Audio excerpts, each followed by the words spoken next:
Hello class, yesterday we have studied our chapter square and square roots. ठीक है, today we are going to study cube and cube roots. ठीक है, last class में तो square root सबको समझ आ गया था कि किन किन मेथड से हमने उसको सॉल्व किया था और कैसे कैसे सॉल्व किया था.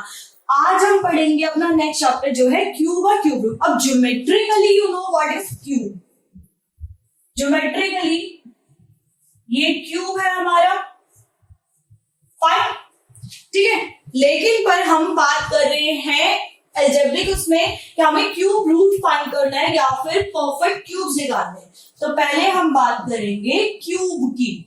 जैसे हमने स्क्वायर में किया था कि किसी भी नंबर को आपस में 2 बार मल्टीप्लाई करो तो हमारे पास उसका क्यूब स्क्वायर आ जाता है.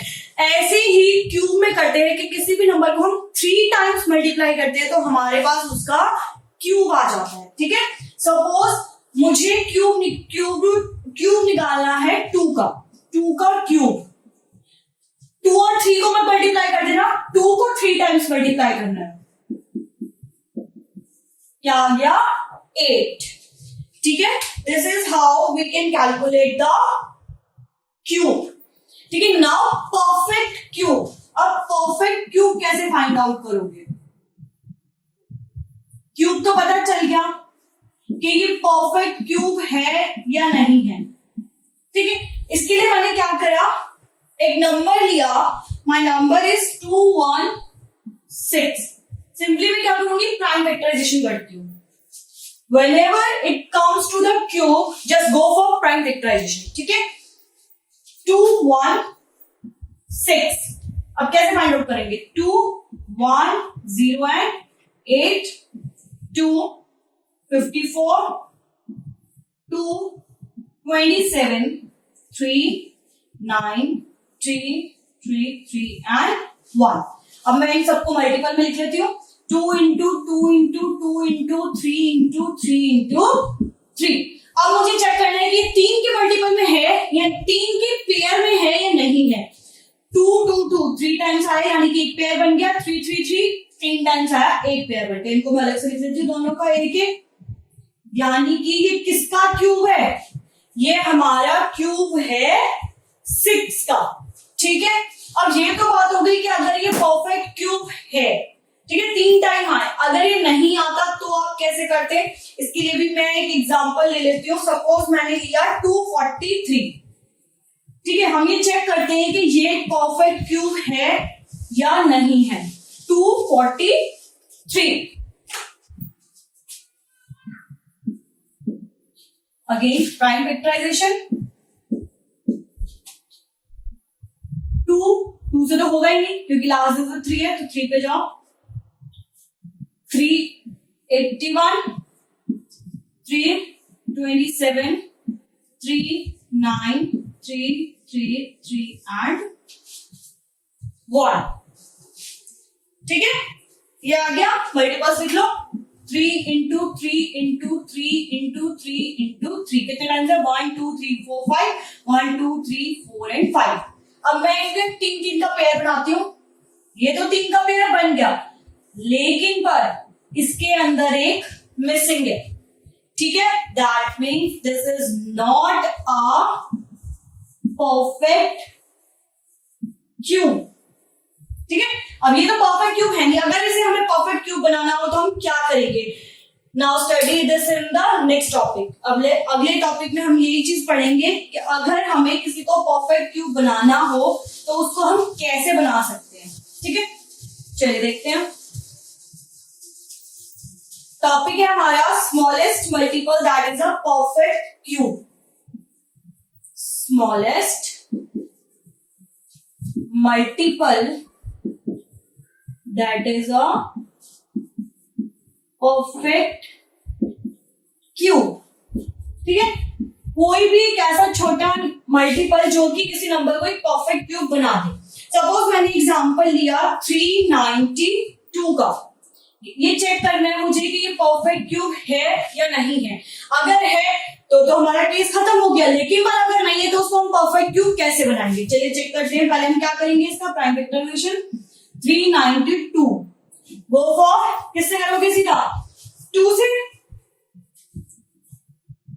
2 1 9 6 2 98 2 49 7 7 7 एंड 1। ठीक है, यहां तक क्लियर हो गया। अब मैं क्या करूंगी, मैं इसके मल्टीपल्स यहाँ लिखती हूँ, 2 into 2 into 2 into 7 into 7। Now I am going to form the pairs in 3 multiples. ठीक है, 3 3 की मल्टीपल में पेयर बनाती हूँ। 2 का तो 3 में आ गया, बट 7 के लिए अगेन मिसिंग है। ठीक है, अब मैं इसको किस नंबर से मल्टीप्लाई करूंगी कि ये परफेक्ट क्यूब बन जाए। अब परफेक्ट क्यूब बनाने के लिए मुझे पता है, मुझे एक ही नंबर के तीन नंबर्स चाहिए होते हैं। जैसे यहाँ पे 2 जो है वो 3 बार आया। ठीक है, अगर यहाँ पे 7 भी जो है वो 3rd टाइम आ जाए तो ये एक परफेक्ट क्यूब बन जाएगा। ठीक है, तो मैं क्या करूंगी इसके लिए, ये तो मैंने आपको समझाने के लिए लिखा था। What we have to do, we know कि that 7 is going to be multiplied both the side. एक साइड मत करना, अगर एक साइड करोगे तो गलत हो जाएगा। ठीक है, क्योंकि 392 हमें पता है परफेक्ट क्यूब है ही नहीं, और आपने 7 से मल्टीप्लाई कर दिया तो वो परफेक्ट क्यूब कैसे बन जाएगा। तो हम क्या करते हैं, मल्टीप्लाई 7 ऑन बोथ साइड्स। तो 392 इंटू 7 इज इक्वल्स टू कितना आ गया, 392 को मैं 7 से मल्टीप्लाई करूंगी तो it come out to be, देखते हैं,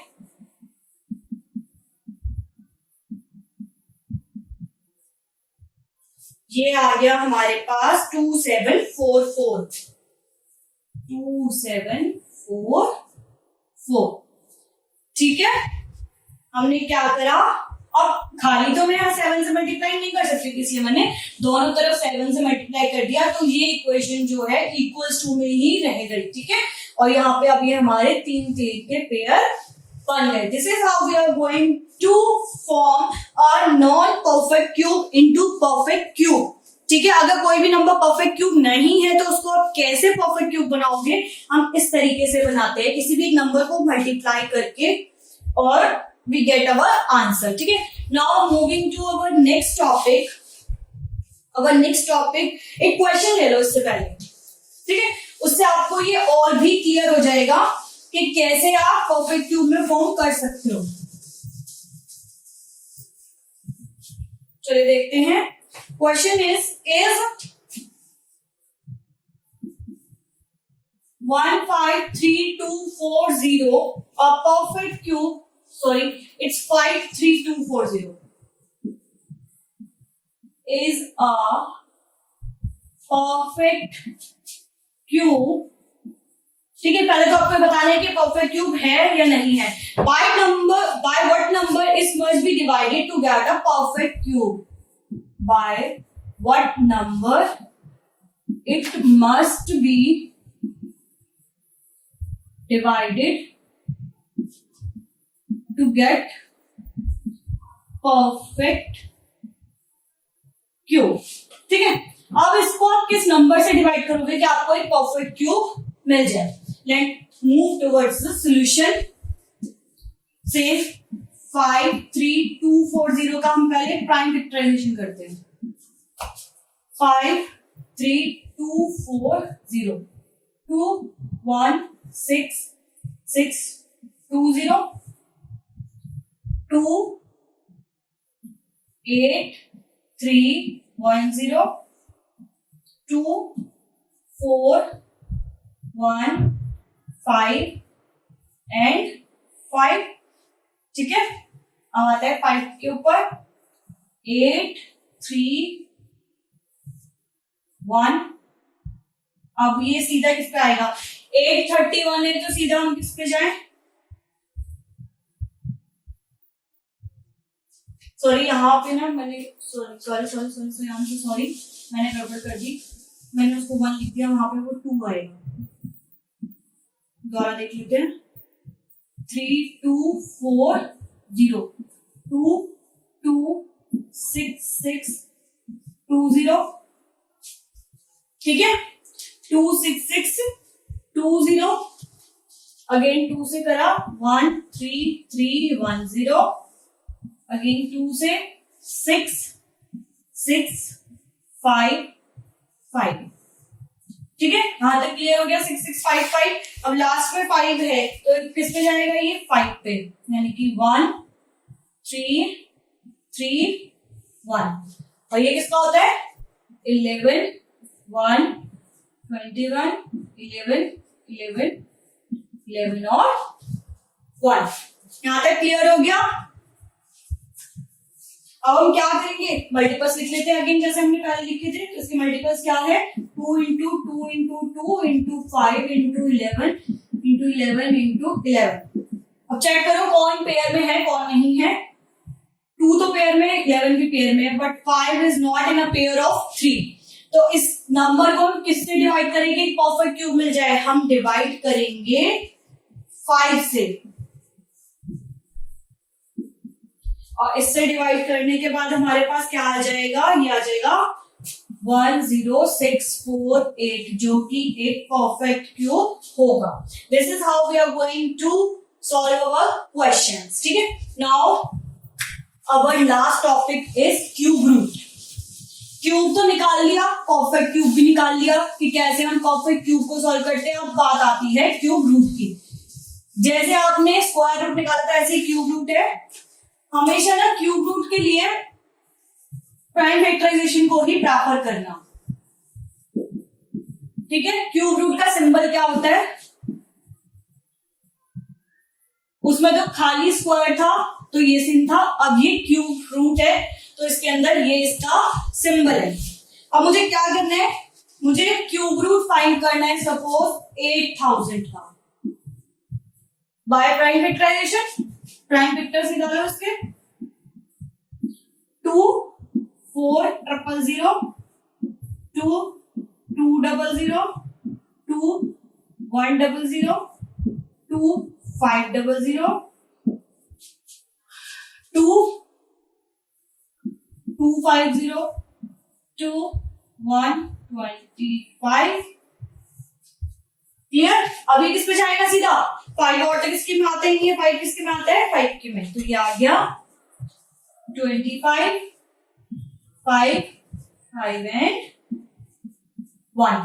टाइम फैक्टराइजेशन के मल्टीपल्स लिखो यहाँ पे इसके 2 into 2 into 2 into 2 into 2 into 2 into 5 into 5 into 5। देखो चेक करो कि ये 3 के पेयर में है या नहीं है, 2 2 and 5।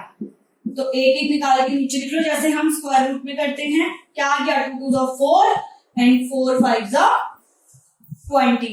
That means 8000 is a cube root of 20। ठीक है, अब ये क्लियर हो गया कि किस तरीके से हम अपना क्यूब निकालेंगे। और अगर कोई नंबर जो है वो परफेक्ट क्यूब नहीं है तो हम उसको कैसे एक परफेक्ट क्यूब बनाएंगे। अगर 2 के पेयर में है, थर्ड नंबर चाहिए तो सेम नंबर से मल्टीप्लाई कर देते हैं परफेक्ट क्यूब बनाने के लिए। और अगर 3 के पेयर में नहीं है लेकिन बस सिंगल नंबर है तो उससे हम डिवाइड कर देते हैं उसको परफेक्ट क्यूब बनाने के लिए। And this is how we are going to calculate the cube root of any number. I hope now this chapter is also clear to you. Thank you very much, have a nice day.